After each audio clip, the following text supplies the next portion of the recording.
Welcome back, gang, for the first time and hopefully many more to come. Don't forget to subscribe to the YouTube channel and click on the notifications right here, this little bell, so you can get those emails every time we go live. Peace. Well, let's break down his fight. Obviously, he's going to be fighting this Saturday as well, and you know, he's going to be taking on Carlos Takam, someone you obviously been looking at. How do you see that playing out? Does Takam have a shot at upsetting? It is the heavyweight division. I mean, they use that phrase a lot. Yeah, it is, but Takam's not a one-punch power puncher. Either Anthony Johnson not a one-punch power puncher either. But if you watch how Takam did against his last top opponent, which is Joseph Parker, he did give Joseph Parker a hell of a run for his money. But Joseph Parker's not a big puncher. He slaps a lot of shots as well too. Takam is an awkward guy at the same time. He comes forward, but he's not really a big heavyweight. And that's the problem that's going to stop him, because Joshua could just use his jab the whole fight and win. You know what I mean? I see Joshua stopping in maybe like fourth, fifth, maybe even sixth round. You know, but I don't think Takam was much of a threat to him. You know, so and plus he 11 days notice or 10 days notice. So it's like, okay, whatever. You know, but like I said, more power to him. You know, I think anything can happen, but statistically looking at it from paper wise, you look at the numbers, you would say, you know, the fight 100% or 90% favors AJ.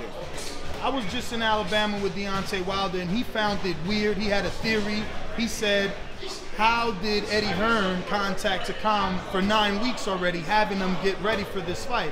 Did you feel that this was always going to happen, being as though you were already talking to Takam? Well, no, I wasn't talking about Takam, but it was set in the IBF that, you know, we were the next two closest guy after Pulev to fight for the eliminator for the IBF. So there was talks about, nothing was set in stone, but it was talked about, and it was a fight that we're looking forward next to. But like I said, like, boxing is weird. You know, I believe in a lot of conspiracies. I don't know if this was a conspiracy on this part. I think Pulev really was getting ready for this fight. I think Takam is a top athlete where he's always in shape, and he's always in the gym, and he knew that his time was coming again soon. So I feel like, you know, he's a freak. I'm just going to take the shot now, you know. So I don't think it was much of a conspiracy or a thought out plan as much as the Ortiz fight was, you know. So you believe that there was a conspiracy in the Ortiz, Deontay Wilder fight, because now he's scheduled to fight Stiverne November 4th. Yeah. So give us your theory on the conspiracy, and then obviously break down the Stiverne fight, who most recently in the headline said, I ate all of Wilder's punches for breakfast. Yeah, well, I don't believe Stiverne has the, how can I say it, enough bolts left in the box for Deontay Wilder. You know, he did decent in the first fight, even though he was a little dehydrated. But I think Deontay has gotten a little better since that fight, and Stiverne has gotten deep, or hasn't progressed since that fight. You know, he's only fought once. He fought Derek Rossi, who was one of my sparring partners for years growing up out of Brooklyn and from Grease's gym. And you know, Derek has seen better days, but Derek did drop him, and some people actually thought Derek had probably won the fight. So for only fighting one time since your title fight, you know, they would favor the champion who's been active fighting more tougher opponents. On the whole conspiracy with Ortiz thing, I think Ortiz, they've been had Ortiz on the mandatory drug test for months already.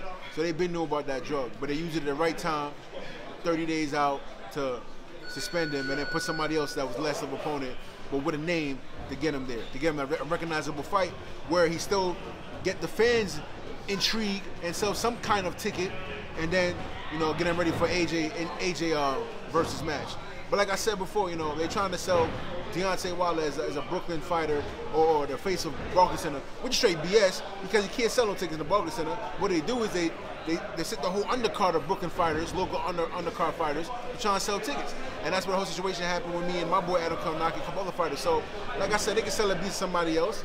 I get it, but Brooklyn is Brooklyn. He's from Alabama, so that's all that needs to be said, you know.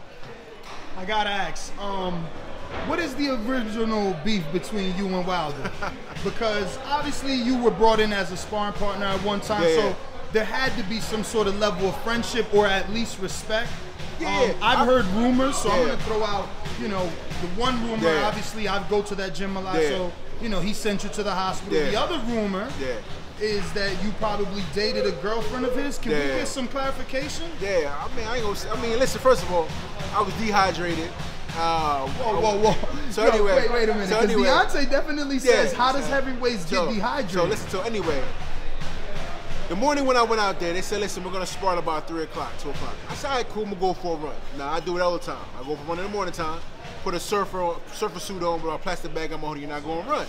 Did about 2.5, 3 miles. Of course, Alabama's a lot different weather than New York. Came back from around about 10 p.m., went back and got breakfast. He said, we're going to spar at 12 o'clock, 1 o'clock, moving, sparring up. I said, damn, I just ran. I said, I know, problem, cool, I'll get to the gym. Their gym is in the barn. Of course, the shed's a lot hotter than the outside as the inside. We sparred. The first 2 rounds, he couldn't hit me with shit.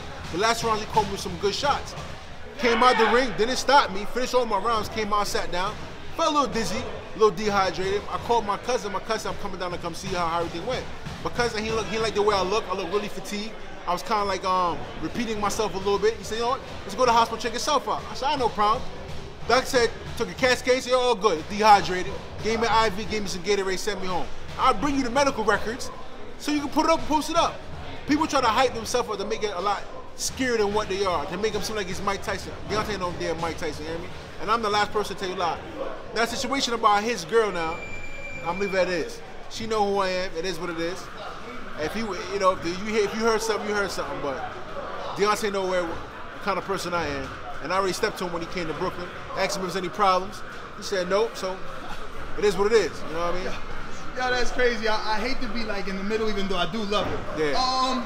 But he told me about the meeting in Brooklyn, and it definitely was on camera differently. He said that you were very respectable. He said, and he phrased it like, that's why I like Jarrell, because when we seen each other, it wasn't all that. Yeah, that was okay. I personally, hey, what's going on? Because his brother was right there. He's like, what's good? I said, came to talk to your brother.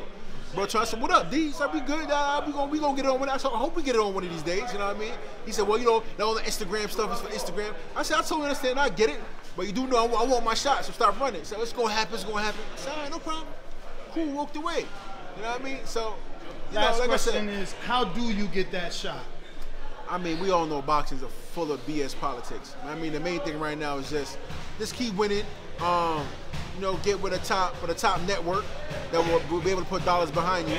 You know, I don't think it's so much as the promoter anyway that doesn't play such a big part so much anymore. It's the networks that play a big part in fighters' careers because, you know, a lot of promoters don't want to dish that money out. They don't want to put the money up, so they dig into the network. So as a fighter, you got to be appealing to television.